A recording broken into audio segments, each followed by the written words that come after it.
நம்மோடு இப்பொழுது வெளிப்புற படப்பிடிப்பினூடே எழுத்தாளர், அரசியல் விமர்சகர், மரியாதைக்குரிய குமார் அவர்கள் இணைகிறார். வணக்கம் குமார் சார். வணக்கம். வணக்கம் சார். நேற்று உசிலம்பட்டியில் ஒரு வரலாற்று பிரளயம் என்று சொல்லக்கூடிய அளவிற்கு மக்கள் வெள்ளம், பல்லாயிரக்கணக்கான மக்களுடைய நீண்ட நெடிய, அதுவும் பெண்கள் கூட்டம் அலைமோதிய ஒரு காட்சியில் நீண்ட நெடிய தசாப்தங்களுக்கு பின்பு ஒரு ஆளுமை மிக்க தலைவராக நான் 70-80களுக்கு பின்பு பார்த்த மாதிரியான எனக்கு ஒரு ஃபீலிங். அவருடைய கருத்துரையில் 27 நிமிடங்களுக்கு மேல் பலவேறு விவகாரம். திரு குமார் அவர்களை திருமதி சசிகலா அம்மையார் அதிமுகவுடைய பொதுச் செயலாளராக இந்த எழுச்சி உரையில் நீங்கள் என்ன பார்த்தீர்கள், என்ன கருத்தை இங்கே பதிவிக்கப் போகிறீர்கள் திருக்குமார்? எல்லோருக்கும் வணக்கம். நான் அவர்கள் பேசியதை முழுமையாக கேட்டேன். அதில் மிகுந்த முதிர்ச்சியும் ஒரு தெளிவான பார்வையும் இருந்தது என்பதை நான் உணர்ந்தேன். ஆனால் அவர்கள் பழைய 72 எம்ஜிஆர் அவர்கள் திண்டுக்கல் தேர்தலை அவர்கள் நினைவுபடுத்தினார்கள். S, exactly. மாயத்தேவரை பற்றி பேசினார்கள். உசிலம்பட்டியில் பி.கே. மூக்கியா தேவர் எம்ஜிஆர் சந்தித்ததை பற்றி சொன்னார்கள். அது தவிர ஜெயலலிதா அம்மையார் காலத்தில் என்னென்ன நடந்தது என்பதை தெளிவாக சொன்னார்கள். திமுக ஆட்சி என்னென்ன ஆட்சியில் என்னென்ன நடக்கும் என்பதை பழைய வரலாற்றை சேர்த்து சொன்னார்கள். ஆக எப்படி எல்லா விஷயத்தையும் அவர்கள் நான் கேட்ட பொழுது அவர்களிடம் ஒரு ஒப்புயர்வற்ற ஒரு தேசப்பற்றும் இந்த நாட்டுக்கும் இந்த கட்சிக்கும் இந்த கட்சியின் மீது ஒரு அடிப்படை நம்பிக்கை வைத்திருப்பதை நான் புரிந்து கொண்டேன். அவர்கள் மிகுந்த ஒரு லட்சிய பார்வையோடு அதிமுகவை பார்க்கிறார்கள். அதிமுக என்கிற கட்சி ஒன்றிணையும் என்று நம்புகிறார்கள். ஆனால் கள நிலவரம் அதை போன்றுதான், அதை நோக்கித்தான் நகர்ந்து கொண்டிருக்கிறது. ஏனென்று சொன்னால் கட்சியில தலைவர் மட்டுமல்ல, 2ஆம் கட்ட தலைவர்கள் எல்லோருக்கும் வெவ்வேறு பார்வை வந்தாகிவிட்டது. செங்கோட்டையன் அவர்கள் பொறுத்தவரையில் அவர்கள் இருக்கிறத விளக்கி கொண்டிருக்கிறார். பல தலைவர்கள் அதே மனநிலையில் இருக்கிறார்கள். இன்னும் தேர்தல் வர ஒரு சில மாதங்களில் அந்த அம்மையார் அவருடைய மனதில் நினைத்தது நடைபெறும் என்று நான் நம்புகிறேன். ஏனென்று சொன்னால் கட்சிக்கு இந்த மாதிரிப்பட்ட ஒரு சூழல், இந்த கட்சி ஒன்றிணைந்தால் தான் அது வலுப்பெறும். இருகை தட்டினால் தான் ஓசை வரும். ஒரு கையை தட்டி ஒரு கையை வச்சு தட்ட முடியாது. அவங்க சொல்ற கருத்துக்களை எல்லா தலைவர்களும் கேட்டுக்கொண்டு நீண்ட நெடிய அனுபவத்தோடு ஜெயலலிதா அம்மையாருடன் இருந்த நிர்வாக அனுபவம், நடத்தின முறை, அங்க இருக்கிற தலைவர்களை வழிநடத்தின முறை, தலைவர்களை ஒரு வசீகர தன்மை, இதெல்லாம் சசிகலா அம்மையார்ட்ட இருக்கிறது, சின்னம்மாவிடம் இருக்கிறது. அவர்கள் மனிதர்களை சரியாக கணிக்கக்கூடியவர்கள்.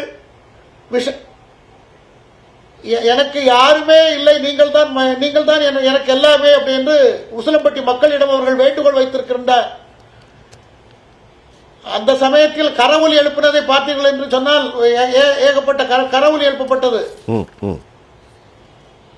இதுல இருந்து என்ன தெரிகிறது என்று சொன்னால், மக்கள்கிட்டையும் ஒரு பார்வை, சாதாரண மக்கள்கிட்டையும் எம்ஜிஆர் ஆட்சியும் அதிமுக ஆட்சியும் ஒற்றுமையோடு வந்தால் மக்கள் அவர்களை ஆதரிக்க தயாராக இருக்கிறார்கள் என்பது தெளிவாக புரிகிறது.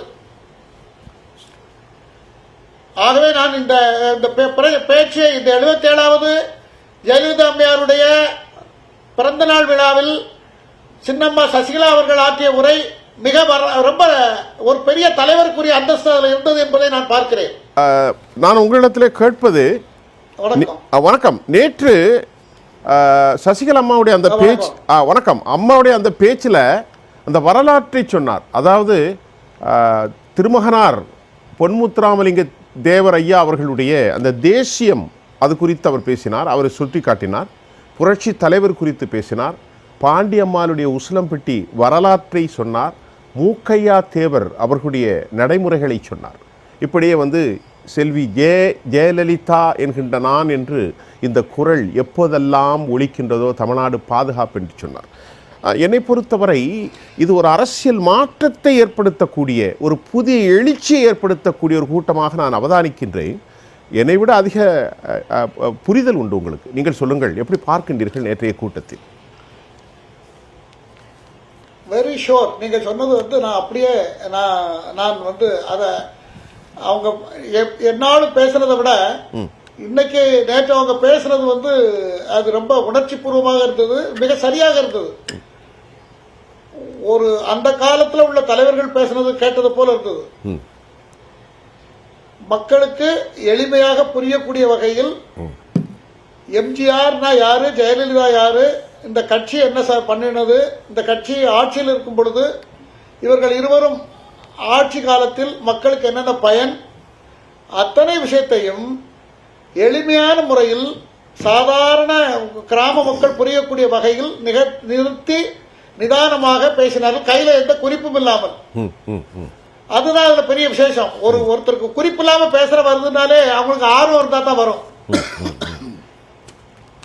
ஒரு சென்டென்ஸ் கூட கையில பேச முடியாத தலைவர்களை நம்ம நிறைய பேரை பார்க்கிறோம்.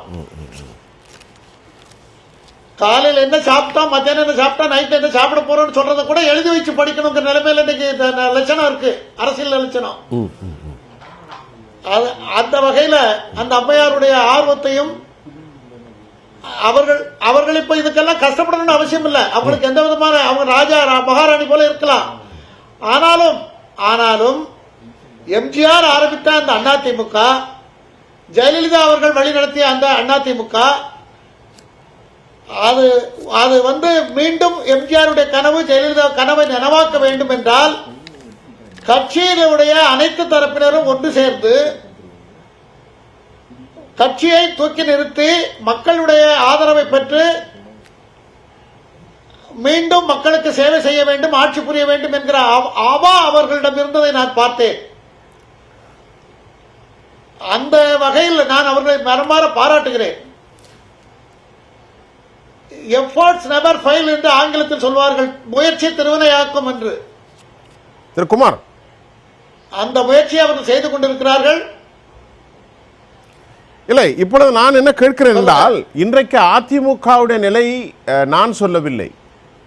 டெல்லியினுடைய பத்திரிகைகள் படுபாதாளத்தில் செல்ல போகிறது என்பதை சுட்டிக்காட்டுகள். அது உண்மை இருக்கலாம், பொய் இருக்கலாம், அதுவே விவகாரம், நான் அதை பேசவில்லை.